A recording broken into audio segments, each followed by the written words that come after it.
하나님께서 오늘 우리에게 주시는 말씀 구약성서 창세기 5장 1절에서 32절 말씀입니다.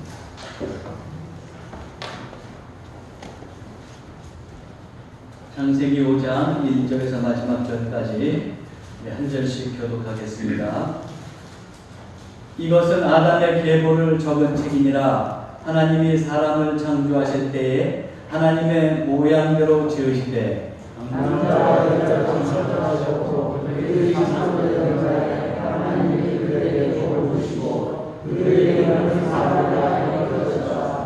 아담은 130세에 자기의 모양 곧 자기의 형상과 같은 아들을 낳아 이름을 셋이라 하였고 아담은 셋을 낳았고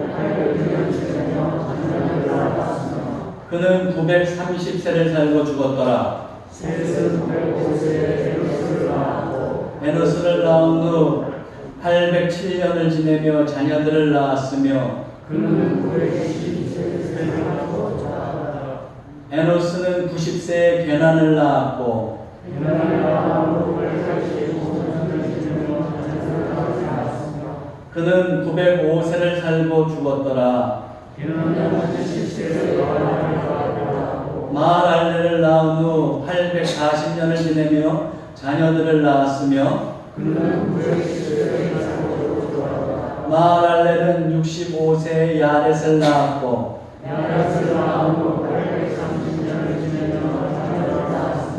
그는 895세를 살고 죽었더라. 에녹을 낳은 후 800년을 지내며 자녀를 낳았으며 에녹은 65세에 무드셀라를 낳았고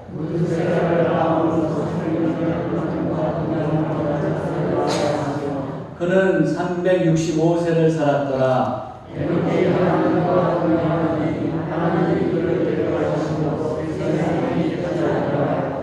무드셀라는 187세에 라멕을 낳았고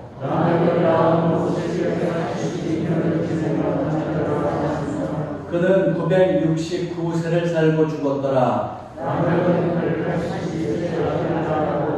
이름을 노아라 하여 이르되 여호와께서 땅을 저주하심으로 수고롭게 일하는 우리를 이 아들이 아니하리라 하였더라.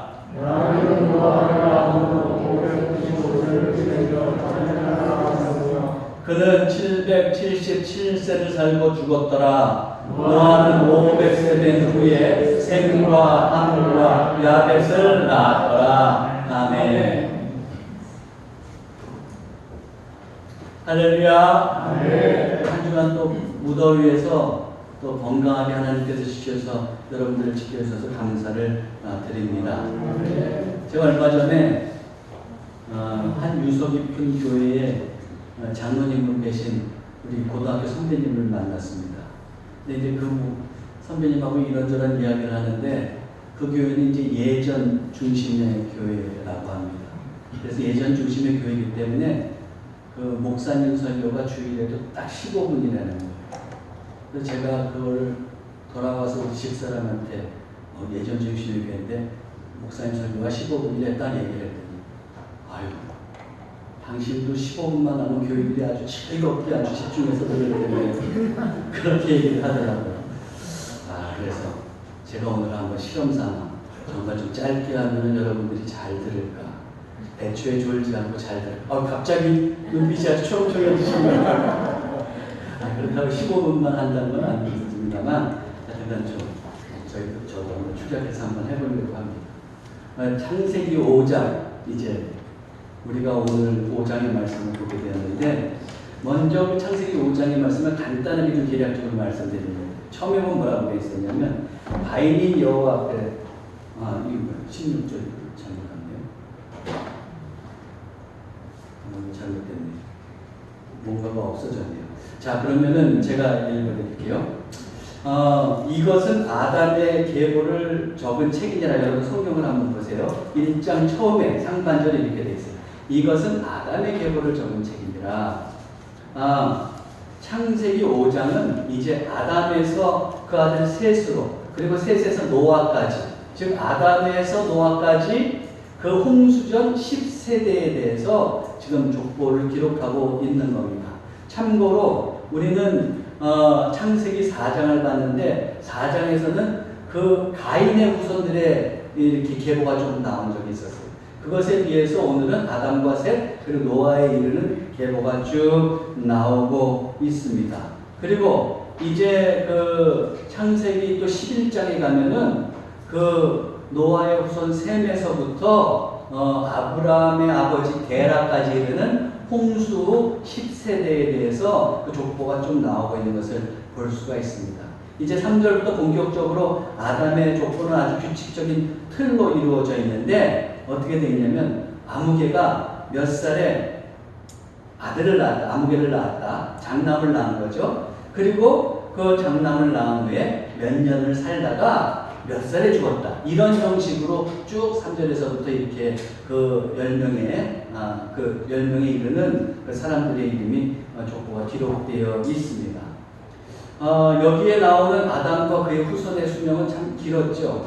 제가 한번 그래서 그 사람들의 모든 그 나이를 더해가지고 평균을 내보니까 약 한 876세, 900세 가까이 평균 살았어요. 에녹이 가장 짧게 살았는데 여기 잘못 나와 있는데 에녹이 365세를 살았고 무드셀라는 몇 년을 살았느냐? 27절에 나와 있듯이 969세를 살았습니다. 가장 많이 살았어요. 자, 여기에 나오는 이렇게 아담과 그 후손들이 오래 살 수 있었던 것은 성경에서는 간접적으로 이런 것을 얘기하고 있는 겁니다. 뭐냐면 이때가 가장 이상적인 시대였다는 거예요.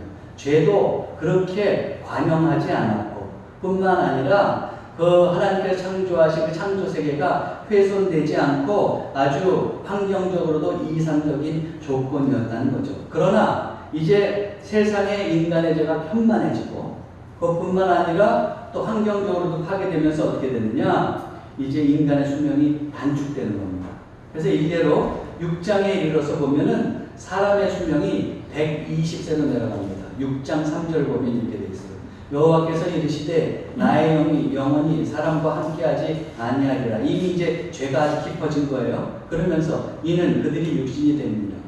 그러나 그들의 날은 120년이 되리라 하십니다. 120세까지 살게 하시겠다 그랬어요. 근데 이것도 이제 이렇게 120세까지 살게 하셨는데 그 다음에 또 인간의 수명이 점점 짧아져서 이제 많이 살면 80세라 그러죠. 그래서 시편에 보면 뭐라고 되어 있습니까? 시편 90편 10절에 보면 우리의 연수가 70이요 감당하면 80이라도 그 연수의 자랑은 수고와 슬픔뿐이요 신속기간이 우리가 날아가나이다. 이렇게 되어 있습니다. 요즘은 좀 의학이 발달해서 의술이 발달해서 80세라고 해도 장수는 아니에요. 그렇죠? 여러분들은 하여튼간 그 한 120세까지는 사셔야 된다. 제가 그렇게 말씀드리겠습니다. 제가 은퇴하는 때까지 우리 교회에 장례식은 없다. 이렇게 생각하셔야 돼요. 그러니까 의무감을 가지고 사셔야 됩니다. 아주 건강하게 의무감을 가지고 살아가시기 바랍니다. 자, 오늘 말씀에 이렇게 3절부터 쭉 족보가 나와 있는데 1절과 2절에 보면 하나님께서 인류에게 남겨주신 유산을 기록하고 있어요. 저는 오늘 그것을 조금 더 이제 중점적으로 살펴보려고 합니다. 그러면서 여러분과 은혜를 나누려고 하는데요. 첫 번째로 하나님께서 우리에게 주신 유산은 하나님의 형상이에요. 인간에게 하나님의 형상을 주셨어요. 하나님은 태초에 인간을 창조하시면서 하나님의 형상대로 창조하실 것을 계획하시고 그렇게 실행하셨습니다. 그래서 창세기 1장 26절 27절 보면 뭐라고 되어 있습니까? 같이 읽어볼까요? 하나님이 이르시되 우리의 형상을 따라 우리의 모양대로 우리가 사람을 만들고 그들로 바다의 물고기와 하늘의 새와 가축과 온 땅과 땅에 기는 모든 것을 다스리게 하자 하시고 하나님이 자기 형상 곧 하나님의 형상대로 사람을 창조하시되 남자와 여자를 창조하시고 이렇게 하나님의 형상대로 사람을 만들 것을 계획하시고 그대로 실행을 하신 것이죠. 그래서 이제 아담이 이제 창조되게 된 겁니다. 자, 그리고 이제 오늘 말씀에도 반복해서 이렇게 나와 있어요. 1절 하반절 보면 또 같이 있습니다. 하나님이 사람을 창조하실 때에 하나님의 모양대로 지으시되 그랬습니다. 애초에 하나님께서 이렇게 하나님의 형상대로 모양대로 창조하신다는 것을 다시 한번 언급하고 있어요. 자, 그 다음에 3절에 또 뭐라고 그러나 한번 보시죠. 3절 보겠습니다. 시작. 아담은 130세에 자기의 모양 곧 자기의 형상과 같은 아들을 낳아 이름을 셋이라 하였고. 자 보세요. 하나님은 하나님의 형상대로 아담을 만드셨죠. 근데 아담이 셋을 낳았어요. 셋은 근데 어떻습니까? 아담의 형상을 닮았어요. 그렇죠? 아담의 형상대로 낳았어요. 그러므로 뭡니까? 세 세계까지 하나님의 형상이 이어지는 거예요. 그렇죠? 아담이 하나님의 형상대로 만들어졌습니다. 또 아담의 형상대로 또 셋이 만들어졌다고 하니까 이렇게 하나님의 형상이 계속해서 대대로 이어지는 겁니다. 종합해보면 무슨 말이냐면 이렇게 태초에 하나님께서 인간을 하나님의 형상대로 만들고 그 다음에 우리 이 땅에 태어난 모든 인간에게 하나님의 형상이라고 하는 그런 속성을 남겨두셨어요. 자, 우리에게는 이렇게 하나님의 형상이 주어져 있습니다. 우리가 이거 분명히 알아야 되는데 그렇다면 하나님의 형상이란 뭐냐? 우리가 하나님의 모습을 닮았다는 걸까요? 이건 이제 신학적으로 뭐라고 얘기하냐면 신인 동형론이라고 해요. 인간과 하나님의 모습이 똑같다, 같다, 비슷하다. 근데 그건 말이 될 수가 없는 거죠. 왜냐하면 하나님은 영이신데 근데 어떻게 인간과 하나님이 그 똑같은 모양을 가질 수 있겠어요? 그런 것은 아닐 겁니다. 자, 그러면 하나님의 형상을 우리가 닮았다, 하나님의 형상이 우리에게 주어졌다 하는 것은 무슨 뜻입니까? 우리 인간 안에 하나님의 속성이 있다는 거예요. 자, 그런데 톰슨이라고 하는 성경학자는 하나님께는 두 가지 속성이 있다 그랬어요. 첫 번째는 하나님의 절대적인 속성이에요. 잘 들어보세요. 하나님의 무한하심, 영원하심, 전능하심, 편지하심, 전지하심, 이런 게 하나님의 절대적인 속성이에요. 이런 절대적인 속성을 우리 인간은 가질 수는 없어요. 그렇죠?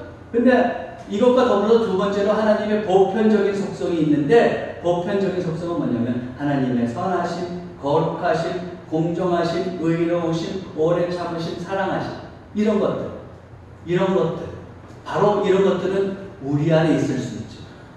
그래서 우리 안에 이런 하나님의 보편적인 속성이 있다는 겁니다. 그러므로 우리 인간은 하나님께서 주신 생명을 가지고 이 땅에 살아갈 때 그런 하나님께서 주신 속성, 그 하나님의 형상을 발현하면서 살아갈 수 있어야 된다는 말입니다. 그런데 문제는 우리가 그렇게 살아가야 되는데 자꾸 이렇게 살아가지 못하도록 만드는 존재가 있어요. 바로 사탄은 우리를 유혹해서 하나님의 형상에서 벗어나서 죄의 길로 자꾸 이끌어 가려고 합니다. 요즘 이렇게 인터넷에 보니까 묻지마 범죄가 갑자기 막 성행하고 있어요. 그렇죠? 막 길가에 가면서 사람들 칼로 찔러서 죽이고 그런 것을 보면서 어떻습니까? 인간에게 과연 선한 면이 있는 것인가 그렇게 의문을 갖기도 합니다. 그런데 그런 사람들은 정신적인 문제가 있든지 아니면 사탄의 꾀임에 빠져가지고 하나님의 형상을 망각하고 사는 사람들이라고 할 수 있습니다. 그렇다면 우리가 어떻게 사탄의 유혹을 끊고 하나님의 형상대로 살아갈 수 있느냐 하는 거예요. 한마디로 얘기하면 이렇게 하면 살아갈 수 있어요.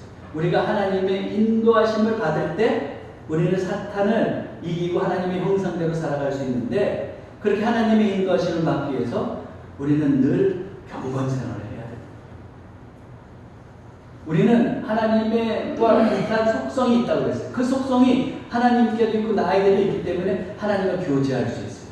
세상의 모든 만물 중에서 하나님과 교제할 수 있는 존재는 오직 인간밖에 없는 거예요. 그래서 우리는 경건 생활을 통해서 하나님과 교제하고 하나님의 인도하심을 받을 때 사탄의 유혹들을 끊어내고 내게 주어진 내 안에 있는 하나님의 형상을 발휘하면서 살아갈 수 있는 겁니다. 사랑하는 성도 여러분, 여러분들도 여러분들의 삶의 자리에서 또 예배를 통해서 이 경건 생활을 통해서 하나님의 형상을 회복하면서 살아가시기 바랍니다.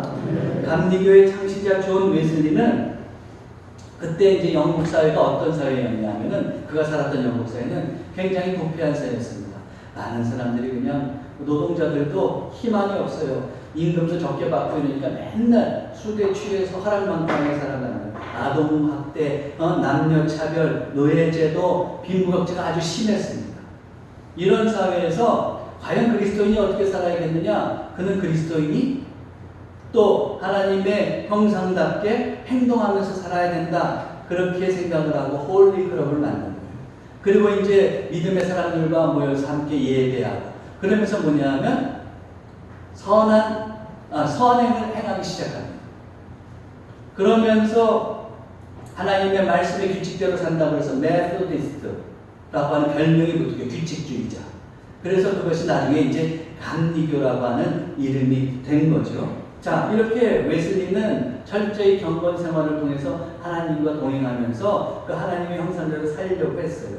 그가 이제 늘 매일 기도와 말씀으로 경건 생활을 하면서 경건 시간 중에 7가지를 자신에게 스스로 매일매일 물어봤다고 해요. 어떤 것들이었냐면 들어보세요. 첫 번째, 기도를 충분히 하고 있는가. 두 번째, 하나님 앞에서 즐거워하는 모습이 있는가. 세 번째, 모든 경우에 감사하는가. 네 번째, 지나친 욕심을 내고 있지는 않는가. 다섯 번째, 옳은 일을 하지 못할 만큼 두려워하는 것이 있는가. 일곱 번째, 내 중심에 임재하는 하나님의 사랑을 느끼는가. 여섯 번째고, 그다음 일곱 번째, 말과 행동으로 하나님을 기쁘시게 하고 있는가. 경건 생활을 통해서 또 자기를 성찰하면서 늘 질문하는 거예요. 그러니까 그것을 통해서 기도하면서 하나님의 또 응답을 받죠. 그러면서 하나님의 인도하심을 받으니까 그가 어떻게 되는 겁니까? 세상에 나아가서도 반듯한 삶을 살아갈 수 있었던 거죠. 오늘날 우리도 하나님의 형상을 회복하고 살아야 됩니다. 여러분들 별거 아닌 것 같지만 여러분 몇 분 숨 안 쉬면 어떻게 돼요? 우리 죽잖아요. 그러니까 별거 아닌 것 같지만 우리 숨 쉬는 거예요. 별거 아닌 것 같지만 매일 조금씩 운동하고 걷잖아요. 그때 하체가 단단해서 우리 건강해질 수 있죠. 별거 아닌 것 같지만 우리가 경건 생활을 매일매일 규칙적으로 해나가요. 그럼 하나님의 인도하심을 받고 살아가자 할 때 하나님께서 우리를 인도해 주시고 우리는 하나님의 형상을 회복하는 삶을 살아갈 수 있다는 것을 꼭 기억하시기 바랍니다. 두 번째로 하나님께서 우리에게 또 주신 유산은 뭡니까? 하나님은 천지를 창조하실 때 인간을 만드시면서 뭘 주셨느냐? 복을 주셨어요. 그러므로 결론적으로 말해서 하나님께서 주신 유산은 복이에요. 한번 보세요. 1장 28절. 태초에 하나님께서 인간을 만드시고 뭘 주셨나? 읽어볼까요? 하나님이 그들에게 복을 주시며 하나님이 그들에게 이르시되 생육하고 번성하여 땅에 충만하라. 땅을 정복하라. 바다의 물고기와 하늘의 새와 땅에 움직이는 모든 생물을 다스리라 하시니라. 정복하고 다스리라는 건 막 내 마음대로 하라는 게 아니라 하나님의 뜻대로 하나님의 청지기의 그 사명을 가지고 잘 다스리고 관리하라는 뜻이에요. 자, 그런데 태초에 그들에게 인간에게 뭘 주셨다고요? 복을 주셨다. 복을 주셨어요. 그래서 이제 이 말씀을 받고 본문에서는 하나님께서 인간을 창조하셨던 날에 복을 주셨던 걸 상기시키고 있어요. 2절도 읽어볼까요? 남자와 여자를 창조하셨고 그들이 창조되던 날에 하나님이 그들에게 복을 주시고 그들의 이름을 사람이라 일컬었더라. 그랬어요. 자, 죄는 하나님의 심판을 가져왔습니다. 그래서 처음 인간들 아담과 하와는 어떻게 했어요? 선악과를 따먹으면서 범죄하면서 에덴 동산에서 쫓겨났잖아요. 또 그의 아들 가인은 어떻게 했습니까? 살인죄를 저지르면서 이제 하나님을 떠나게 됐고 유리방황하게 되었습니다. 자, 그런데 그 이후에 하나님께서 이제 새로운 시대를 여시면서 본래의 복된 메시지를 되풀이하고 있는 거예요. 하나님은 이 말씀을 통해서 이렇게 선언한다고 우리는 추측할 수 있습니다. 뭐예요? 너희들의 죄 때문에 내가 심판할 수밖에 없었다. 그렇지만 본래 너희들을 창조했을 때 내가 너희에게 복을 주었고 그 의도는 조금 더 변하잖아. 그러므로 내가 너희에게 복을 준다 이 말씀입니다. 자, 그래서 어떻게 되나 한번 보세요. 정말 계속 대대로 복을 받았는지 한번 보겠어요. 하나님께서 이렇게 복의 유산이 주신 복을 유산으로 주셨는데 정말 계속되고 있는가? 노아를 한번 보세요. 노아와 그 아들들에게 어떻게 됩니까? 창세기 9장 1절에 하나님이 노아와 그 아들들에게 복을 주시니 그들에게 이르시되 생육하고 번성하여 땅에 충만하라 그랬어요. 아브라함은 또 어때요? 또 읽어볼까요? 내가 너로 큰 민족을 이루고 내게 복을 주고 내 이름을 창대하게 하리니 너는 복이 되지. 복 받고 싶은 복자를 크게 하시네. 그렇죠? 이삭은 어떻게 됐어요? 한번 보세요. 아브라함이 죽은 후에 하나님이 그의 아들 이삭에게 복을 주셔서 이삭은 벨라헤로이 근처에 거주하여. 그러면 이삭의 아들 야곱은 또 어떤데요? 또 읽어볼까요? 네 자손이 땅에 티끌 같이 되어 네가 서쪽과 동쪽과 북쪽과 남쪽으로 퍼져나갈지며 땅의 모든 족속이 너와 네 자손으로 말미암아 복을 야곱에게도 복을 주셨다. 요셉은 어떤가 보세요. 창세기 39장 1절 같이 읽어보겠습니다. 여호와께서 요셉과 함께 하심으로 그가 형통한 자가 되어 그의 주인 애굽 사람의 집에 있으니 종살이로 팔려갔지만 형통한 자가 됐다. 하나님께서 복을 주시니까 형통한 자가 되는 것.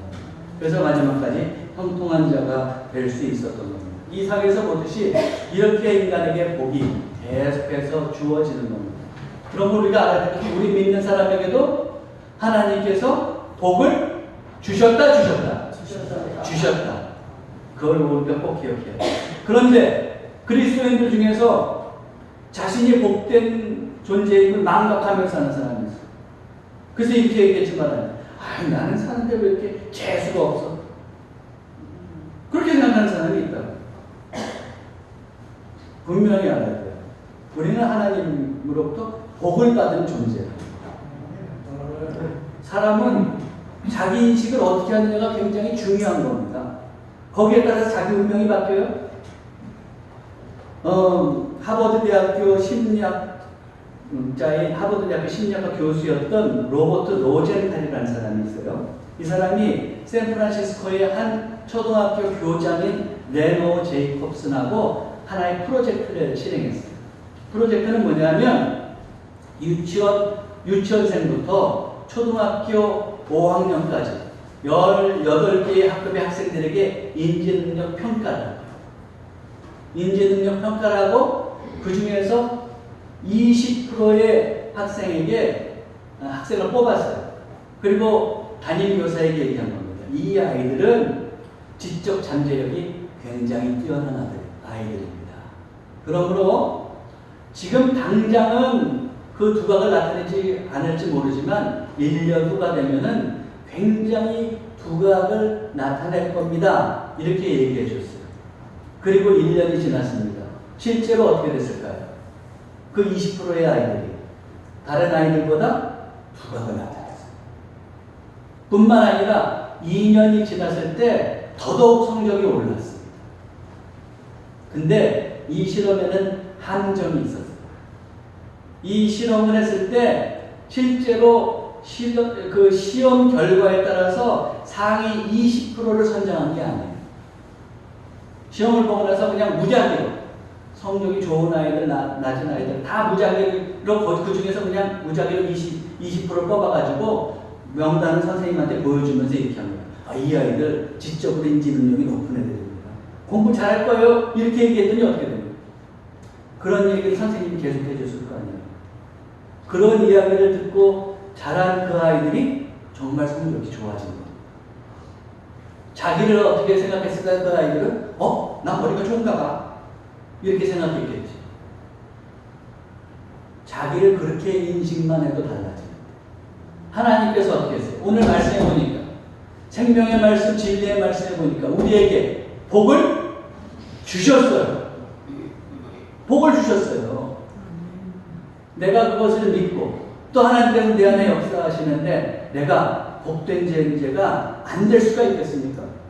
여러분 저를 따라서 한번 해보세요. 하나님은 내게 복을 주셨다. 나는 복된 사람이다. 할렐루야. 그래요. 우리 복된 사람이에요.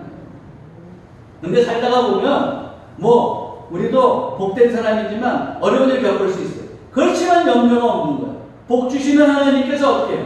내 인생을 이끌어 가시는 거예요. 할렐루야. 그래서 로마서 8장 28절에 뭐라고 되어 있어요? 같이 읽어볼까요? 우리가 알거니와 하나님을 사랑하는 자 곧 그의 뜻대로 부르심을 입은 자들에게는 모든 것이 합력하여 선을 이루느니라. 자, 여러분, 그러므로 우리는 복된 존재요, 복된 인생을 살아갈 수 있다는 것을 여러분들 늘 확신하시고 또 인식하며 살아가시기 바랍니다. 근데 복에는 두 가지가 있어요. 어떤 거냐면 이런 세상에서 잘 되는 육적인 복이 있죠. 그것과 더불어서 영적인 복이 있어요. 여러분, 우리는 육적으로 복받으며 살기를 원하지만 언젠가는 다 죽어요. 그렇죠? 오늘 말씀에 나온 사람들 보세요. 거의 900세 가까이 살았지만 다 나중에는 어떻게 됐어요? 죽었어요. 자, 그러면 누가 진정으로 복된 존재입니까? 영적인 복을 받은 사람. 그렇죠? 나중에 죽음이 다가왔을 때 죽음을 극복할 수 있는 사람, 그 사람이야말로 진정으로 복된 사람이 될 수 있는 것이죠. 근데 우리가 어떻게 죽음을 극복하고 진정으로 복된 사람이 될 수 있습니까? 예수 그리스도를 영접하고 믿어. 아멘. 그래서 요한복음 3장 16절 17절 이렇게 돼 있죠. 같이 또 읽어보겠습니다. 하나님이 세상을 이처럼 사랑하사 독생자를 주셨으니 이는 그를 믿는 자마다 멸망하지 않고 영생을 얻게 하려 하심이라. 하나님이 그 아들을 세상에 보내신 것은 세상을 심판하려 하심이 아니요 그로 말미암아 세상이 구원을 받게 하려 하심이라. 세상을 사랑하시고 정말로 그 세상에 있는 사람들을 구원하시기 위해서 멸망한 존재가 아니라 영생을 얻는 구원의 존재가 되게 하기 위해서 예수 그리스도께서 오신 거예요.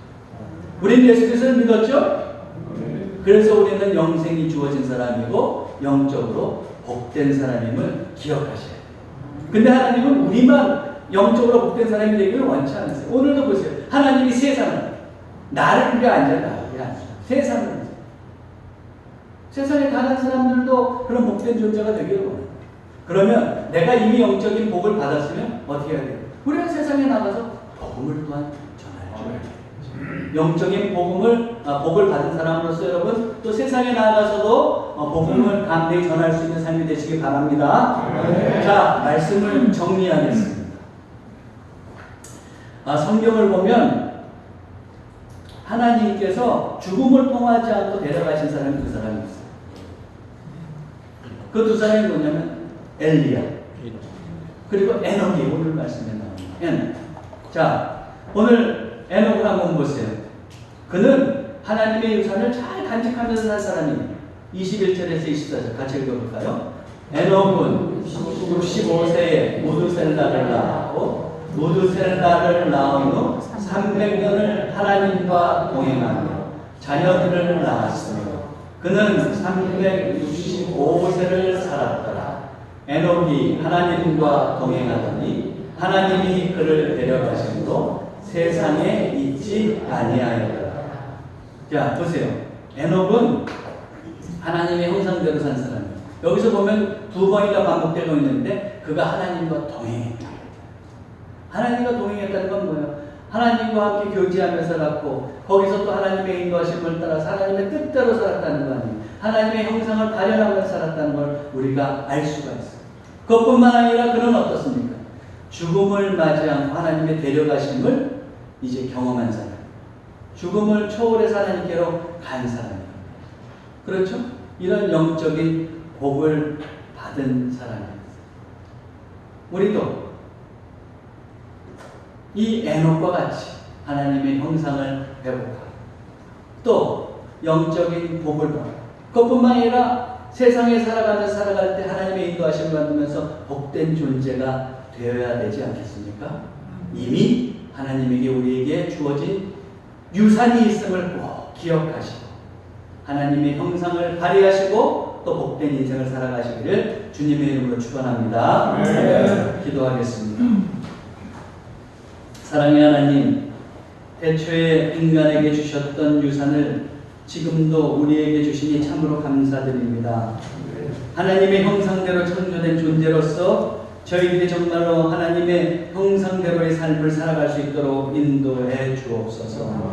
또한 복된 존재로 창조해 주셨으니 세상 살아갈 때 주님께서 늘 우리 삶에 개입해 주시고 주님을 의지하며 살아갈 때 복된 인생이 펼쳐지게 하옵소서.